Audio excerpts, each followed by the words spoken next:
ओम शांति। श्रीमद् भगवद गीता रहस्य क्रमांक 20 प्रथम खंड षष्ठ अध्याय परमात्मा तत्व भाग 2।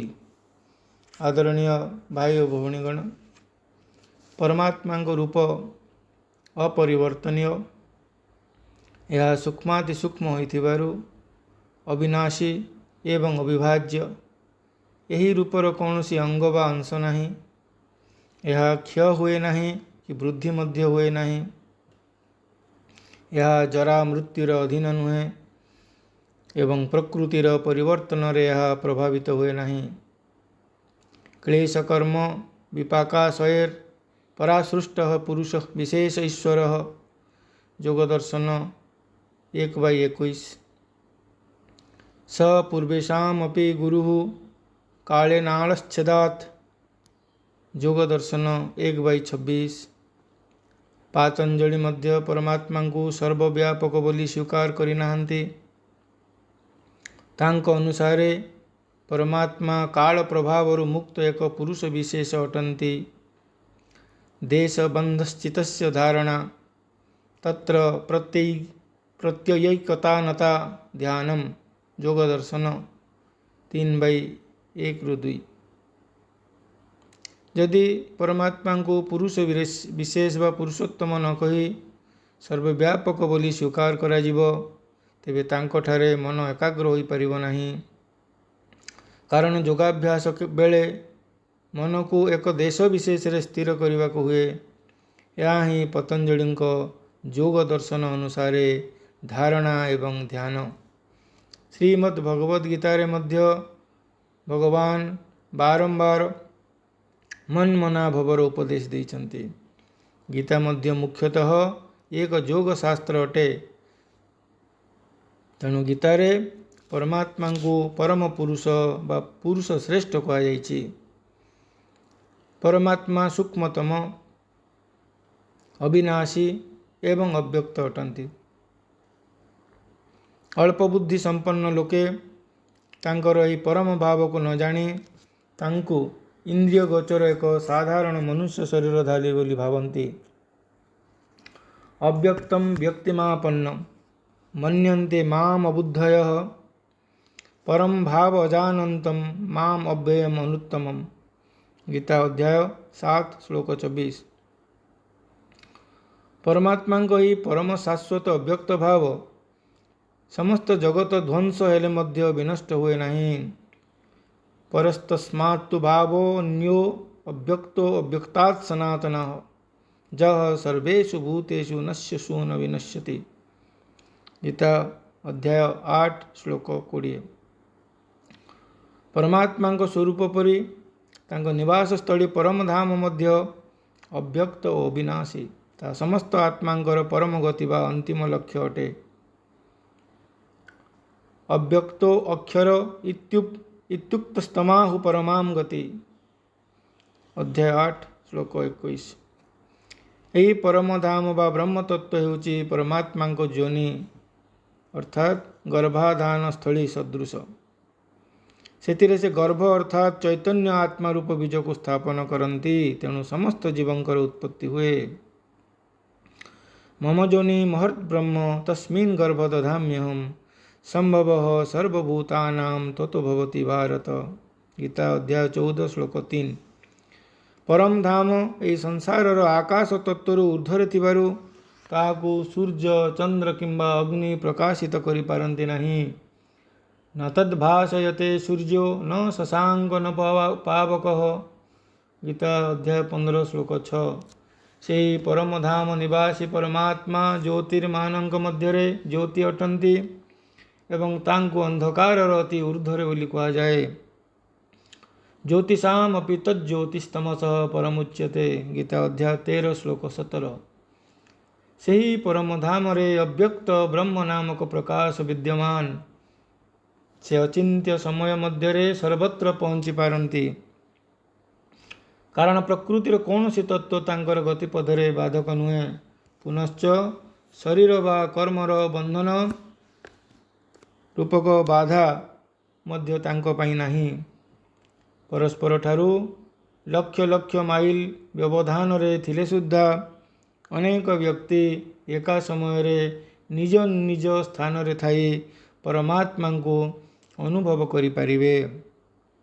कारण परमात्मा सदा सर्वदा मुक्त से जोगेश्वर परम प्रभावशाली अटंती। तांको सम्मुखरे सबु किछि प्रत्यक्ष। परमात्मा अशरीरी होइथिबारु तांकर कौनसी संज्ञावाचक नाम नहीं। तांकर जो सब नाम अच्छी से सब गुणवाचक वा कर्तव्यवाचक। गीतार परमात्मा को हृषिकेश बोली कहा जाइछि। हृषिक अर्थात इंद्रिय एवं ईश अर्थ मालिक। जे समस्त इंद्रिय जगतर स्वामी सी हृषिकेश। सेहीपरि परमात्मा समस्त कल्याणकारी होइथिबारु तांकु शिव बोली कहा जाए।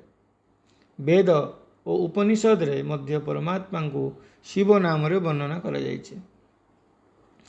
यजुर्वेद रे नमः शिवाय च शिवतराय च यजुर 16/41 वाक्य रे परमात्मा को शिव बोली कहा जाइछे। मांडुक्य उपनिषद कहे परमात्मा इंद्रिय समूह द्वारा दृश्य नुहंती। से अचिंत्य और अद्वितीय जानिबा योग्य अटंती। तांकर नाम शिव अटे। अदृष्टम अव्यवहार्यम ग्रहम लक्षणम अचिंत्यम व्यपदेशस्य मैकत्म्य प्रत्ययसारम प्रपंचोपशमम शांतम शिवम द्वैतम चतुर्थ मन्यते स आत्मा विज्ञेय। मांडुक्य 7। गीतारे परमात्मा को ओंकार कहा जाइछि। यथा ओम त्यक्षाक्षरम ब्रह्मम व्याहरन माम अनुस्मरन अध्याय 8 श्लोक 13। वेद्यम पवित्रम ओंकार रुक्षाम जुजुरेव च अध्याय 9 श्लोक 17। भारत रे ओंकारेश्वर नाम रे अनेक शिव मंदिर मध्य देखा मिले। केतेक विद्वान ओम शब्द को ब्रह्मा विष्णु एवं शंकर रचयिता परमात्मा वाचक बोली ग्रहण करती। अकार विष्णुरुद्दिष्ट उकारास्तु महेश्वर मकारास्तु स्मृतो ब्रह्मा प्रणवस्तु त्रयात्मक। गीतारे विभिन्न स्थान रे परमात्मा विभिन्न कर्तव्यवाचक नामर व्यवहार करा जाइछि। यथा सुहृत 9/18 5/19 पुरुषोत्तम भूत भावन भूतेश देवदेव जगतपते 10/15 जनार्दन 10/18 भगवान 10/17 ऋषिकेश 2/9-10 अरिसूदन 2/4 इत्यादि। किंतु प्रायतः परमात्मा शिव नामटी बहुल भाव में व्यवहृत हुए। शिव परमात्मने नमः बोली कहा जाए। परमात्मा शब्द प्रायतः आ कौन से नाम सहित व्यवहृत हुए नहीं। कई गीतार पुष्पिकार लेखा थिबा श्रीकृष्णार्जुन संवाद को आधार करी श्रीकृष्ण को परमात्मा वाचक स्वीकार करी तांकु अर्जुन मोहभंग पाई कुरुक्षेत्र युद्ध भूमि रे गीता ज्ञान शुणाई थिबा कथा विश्वास करती। किंतु गीता वर्णित परमात्मा स्वरूप नाम गुण रूप और अवतरण समय को विचार कले गीतार परमात्मा जे वसुदेव सूत वासुदेव श्रीकृष्ण नुहंती एक कथा निस्संदेह कह जाई पारे। विवेकानंद भली महान योगी साधक तत्वचिंतक और समस्त धर्मशास्त्र रे अगाध पांडित्य थिबा व्यक्ति मध्य तांको आत्मजीवनी बाणी और रचना रे ही प्रश्न उत्थापन करिसेंती जे महाभारत युद्धर घोर गर्जन मध्य अर्जुन मोहभंग हेतु श्रीकृष्ण द्वारा कथित 700 ऊर्ध्व श्लोक समूह को लिपिबद्ध करने कौन तांको साथी रे कहीं क्षिप्र लिपिक उपस्थित थिले।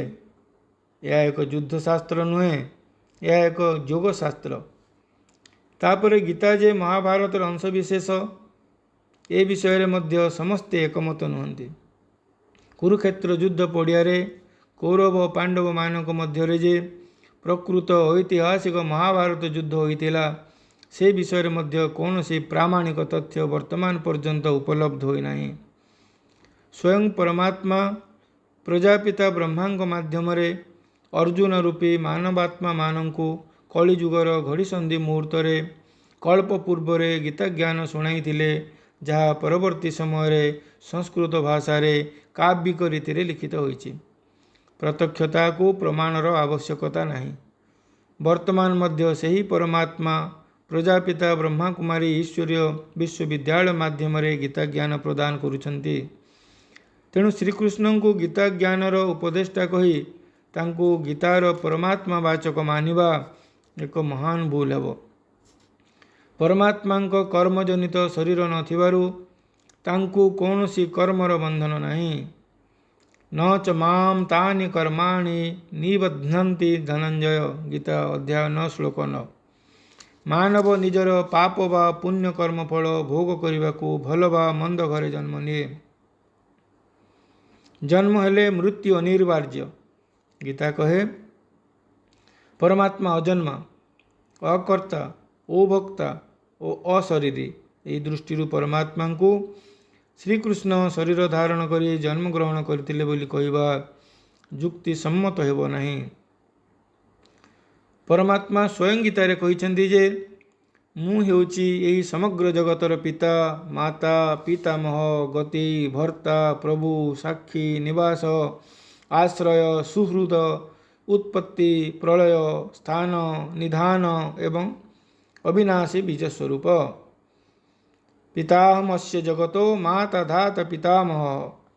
वेद्य पवित्र ओंकारं ऋक् साम यजुरेव च।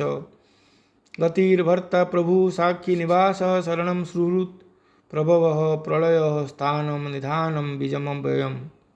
गीता अध्याय 9 श्लोक 17-18। जी समग्र सृष्टिर बीज रूप तांकर जन्म कौन सी मनीष और सरू किपरि हेब। परमात्मा जन्म एवं कर्म उभय दिव्य। जन्म कर्म च मे दिव्य। गीता अध्याय 4 श्लोक 9। से मानव परी कौन सी मातृगर्भरु जन्म हुअंती नहीं। से जन्म मृत्युरु सर्वथा ऊर्ध्वरे। से अजर और अविनाशी। जो माम अनादिम च वेत्ति लोक महेश्वरम। गीता अध्याय 10 श्लोक 3।